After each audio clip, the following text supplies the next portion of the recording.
Hey there, gamers! Cover Fire here. So, it's been a while. Hello to the Filipino gaming community and all the gamers around the globe. So, I was grinding the new content of Remant2 and I'm done. And I'm grinding some items that I don't have in the Awakened King DLC and also in the Forgotten Kingdom, which I have now, and the one that I'm only missing is Anguish.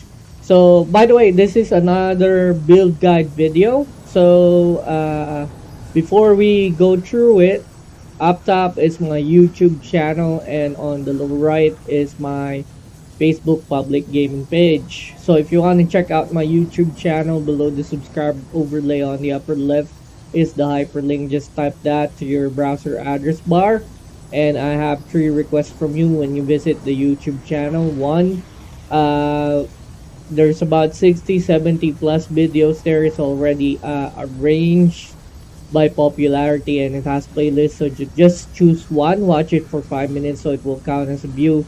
Drop a like, drop a comment, drop a constructive criticism, just no bashing, okay?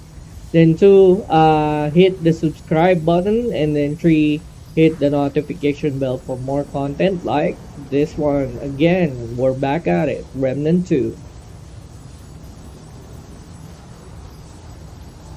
Alright, you can also catch me on Facebook. On the lower right, it's so again, upper left on the subscribe and on YouTube, and on the lower right is my Facebook gaming page. Search me by name, Rev Gaming, but you have duplicates there when you have the search result, so you have to find that logo. Yes, the logo is small. It's the same logo that you've seen on the intro video, closing highlights. If you enlarge it, it's just a skull with a blue hoodie, and it says Rev Gaming in the bottom, and it has blue purple background, and that's me. So two things, like the page, and the important part is follow the page. Why? If you follow the page will grow and Facebook will give me access to monetization options. So I'm not monetized on both YouTube and Facebook. That's why I have on the upper right my Gcash QR code, and scan the code, donate a minimum of 20 pesos. I didn't set that amount, it's set by Gcash, so that's the minimum they accept. So donate a 20 and we're all good. And shout out to all the people in the shout out overlay from top to bottom. Thank you for all the support. Alright, so let's give you some gunshots on the table and some overlay. And I'm gonna show you another build guide here. The build is actually called Tempest Harbinger. The main archetype is Archon, and the second archetype is Ritualist. Alright, before I go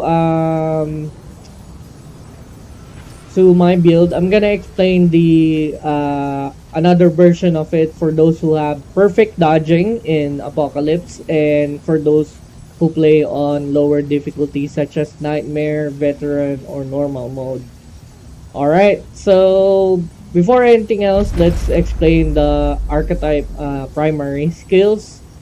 So, Archon, technically, the primary skill we have here is Havoc Form. So, Havoc Form, you transform into a lightning entity, in which when you press left click it shocks enemies, and then when you dodge, you do a blink evade, and then when you right click, you do a 4.5 meters energy shield that reduces all incoming damage by 50%. Alright, and on the Ritualist, I'm using Miasma. So casting an AoE burst that applies bleeding, burning, overloaded, and corroded to all enemies within 22.5 meters, and dealing a total of 2070 base damage, lasts for 20 seconds. Alright, I'm not gonna explain the perks because these are pretty standard when you pick the archetype and also the trait. But the prime perk that we get from Archon is automatically generate 15 mod power per second. Casting a mod doubles this value for 10 seconds. So we get uh, Tempest up to 30 mod power when we cast a mod. Alright. So now the build is actually designed to withstand damage. That's why we have high armor reduction here. I'm sorry, high armor and high damage reduction here. But if you're playing for lower difficulty, or if you have perfect dodging, I would recommend going the Ritualist armor. So here,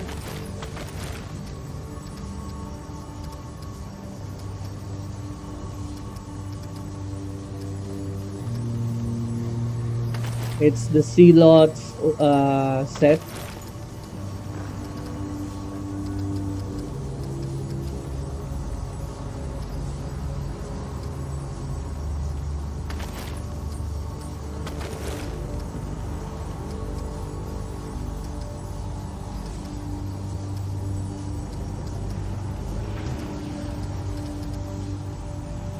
Right, so you have Blight, no stamina penalty, and then you remove this, then you can replace it with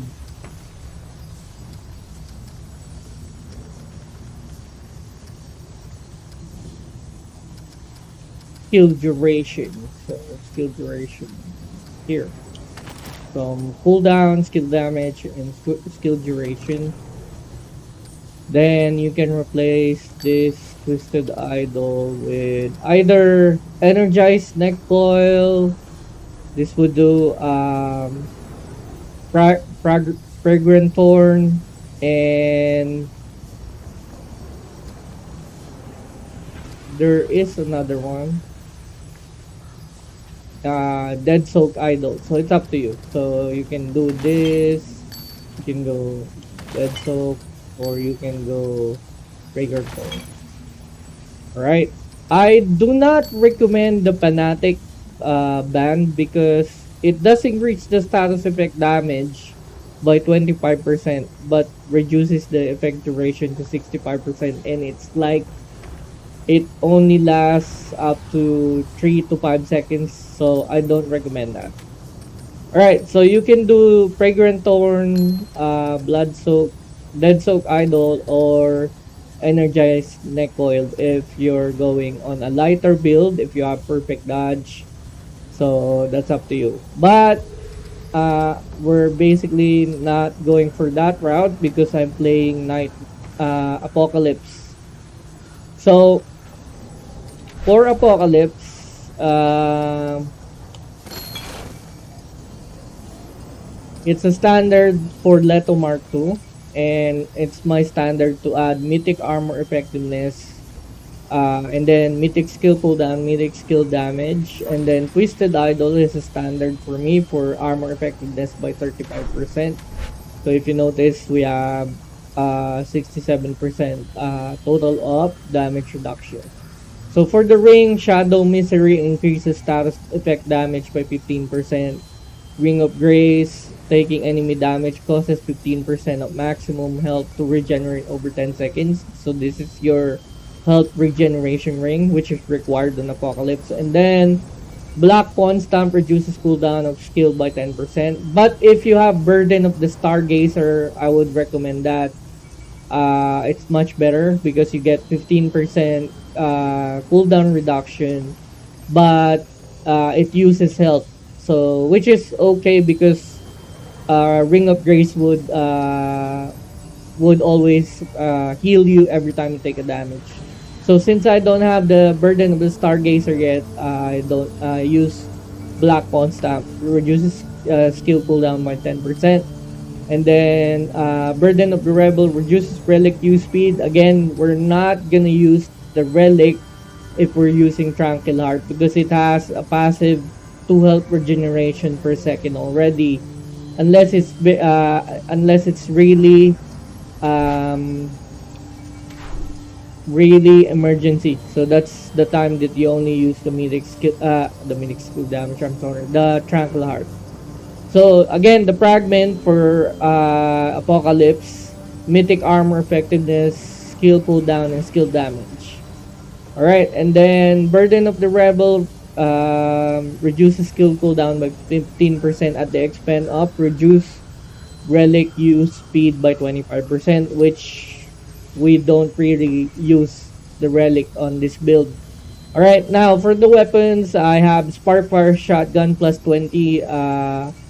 For my mod, Abrasive Rounds, imbues ammunition with bleed, lifesteal by 5%, and applies bleeding, dealing 1,380 damage over 20 seconds. And then I have Searing Wounds Y plus 10 as the mutator because it increases range damage of this weapon by 10% for burning targets. And at level 10, the weapon range, weak spot, and range critical hits apply burning, dealing 345 fire damage over 10 seconds. And again, Spark Fire fires incendiary shells that apply burning, which deals 207 fire damage over 6 seconds. Synergize with Searing Wounds, meaning you will always have that 10% increased damage, plus you have a stack of over 500 something fire damage to a target. And then when you go Abrasive Rounds, it adds bleeding, in which it also adds lifesteal by 5%. So I use this for close enemies and if I need to regenerate my life. Then for my melee weapon, Krelax. So Krelax has Krell Edge. When you charge the melee weapon, it charge to throw. The axe applies overloaded on hit, dealing 172.5 shock damage every 5 seconds for 20 seconds. And then I have Tainted Blade, a mix of different elemental status or blight status. So increases melee damage by 8% per stack of corroded on the target, max 5%, 5 stacks, and at level 10, charge melee attacks apply corroded, dealing 1,725 acid damage over 20 seconds. And then my secondary weapon, it's Tech 22 plus 20. I have Flying Bomb Trap, so it shoots a trap in the ground, basically 15 meters, and then anyone who steps on it deals 150 damage and splashes the target with 450 acid damage, applying corroded for 690 damage over 20 seconds.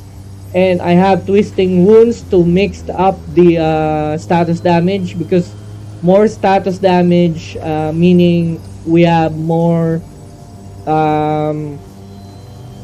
status increase on the Shadow Misery Ring. So that's why it's mixed up. So we're applying all types of status or elemental damages here. So Twisting Wounds increases range damage of this weapon by 10% to bleeding targets, and at level 10, if you hit the weak spot or you hit a critical hit, it applies bleeding, dealing 1,035 bleed damage over 40 seconds. Now for my mod, rather for my trait, Flashcaster increases mod and skill casting speed by 50%. Affliction increases status effect duration against enemies by 100%. So these two are basically from Archon and Ritualist and comes pretty standard. So what I have is technically ammo reserve, 50%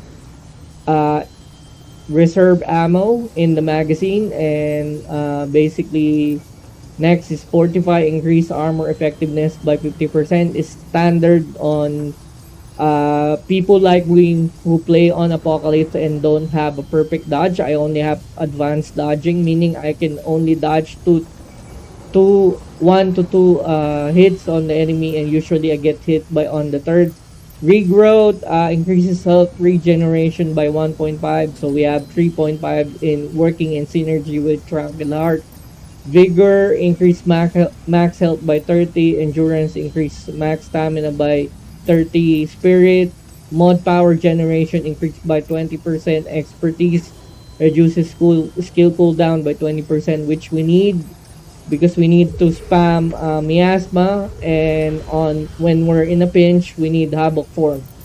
Then yeah, that's expertise, reduces skill cooldown by 20%. Amplitude increases AoE and aura size by 50%. We need that for miasma.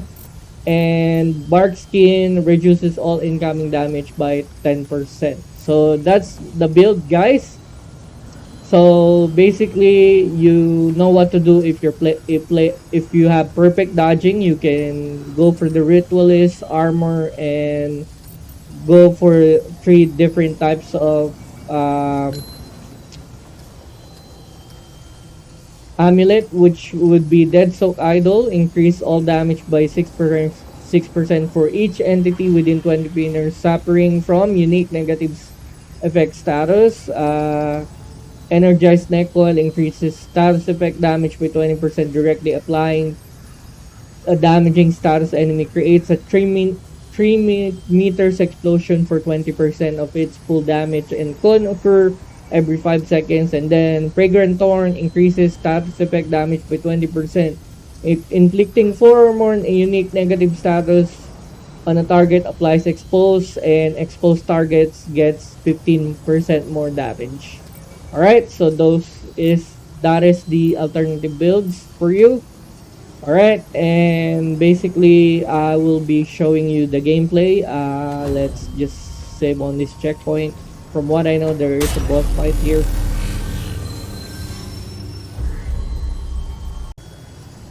Okay, time for some gameplay for the viability of the build. Tempest Harbinger, but I call it the Blight Gunner because all the skills weapons causes elemental status or damage, and beyond this wall is the Sunken Witch, a boss, which we lock. Nadal Ali.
So that's how you do the build.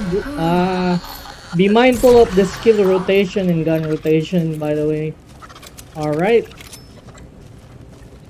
Okay. So I'm gonna do my closing now. All right. Activating overlays. Okay, so again, this is Cover Fire. Hello to the Filipino gaming community and all the gamers around the globe. So thank you for watching that amazing build guide video. And up top, again, my YouTube channel. And on the lower right is my Facebook public page. So if you want to check out my YouTube channel below the subscribe overlay, just copy and type that to your browser. And three requests when you visit my YouTube channel. One, browse 60 70 videos there. It's already arranged by popularity and it has playlists. Just choose one video, watch it for 5 minutes so it will count as a view. Drop a like, a comment, a constructive criticism, just no bashing. Number two, subscribe on the channel. Three, hit the notification bell for more content like this one. So again, Remnant 2, Forgotten Kingdom, Awakened King DLCs. Right, then check me out on Facebook. On the lower right, Rev Gaming. When you search it, it has duplicate search result. So find me by matching the logo. The logo is actually a skull with the blue hoodie or blue purple hoodie and blue purple background, and it says Rev Gaming in the bottom. If you find it, to request one, like the page, and the important part is follow the page. Why? Because if you follow the page, it will grow and Facebook will give me monetization options. So since we're not monetized, I have my Gcash QR code on the upper right. So basically scan the code, donate minimum of 20, and we're all good. I didn't set that amount. That amount is basically set by Gcash. And again, shout out to all the people from top to bottom on the shout out overlay. Thank you for all the support. Okay, this is Cloverfire, your smooth operator in games in specific genres, now signing off. But this is some imparting you with some soothing Simpson sounds. Alright, here it goes.